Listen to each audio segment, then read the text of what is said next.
Welcome back. Today we are tackling wiggle sort 2. This is an advanced array reordering problem that often appears in technical interviews.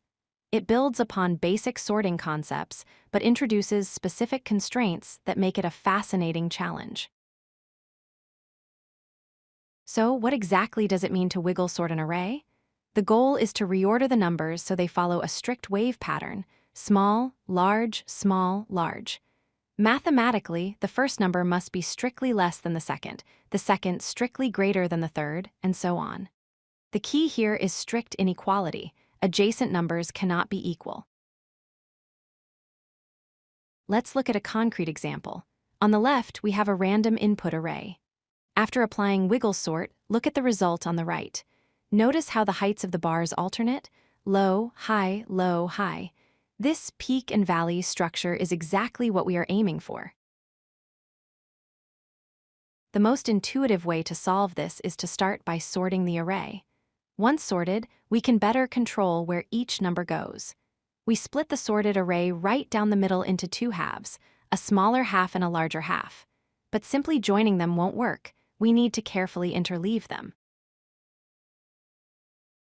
Why do we split it?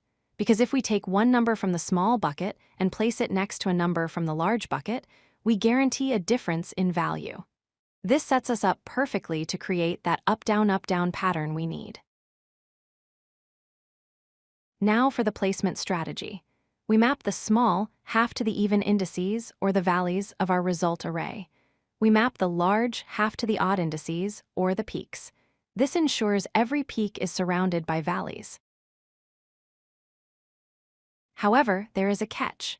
If the array has many duplicate numbers, especially around the median value, a simple left-to-right fill can cause collisions where two equal numbers end up next to each other. This violates the strict inequality rule. To fix the duplicate issue, we use a reverse filling strategy. We take the largest numbers from the small half and the largest numbers from the large half and place them first. By filling indices in reverse, we space out the median duplicates as far apart as possible. Let's talk performance. The sorting-based approach we just discussed takes n log n time because of the sort operation and uses linear space. There is a more complex approach using virtual indexing and quick select that can achieve linear time and constant space, but it is much harder to implement correctly. To wrap up, remember these 4 points. First, strict inequality is required. Second, sorting and splitting is the most reliable strategy for beginners. Third, always fill your output array in reverse order to handle duplicates.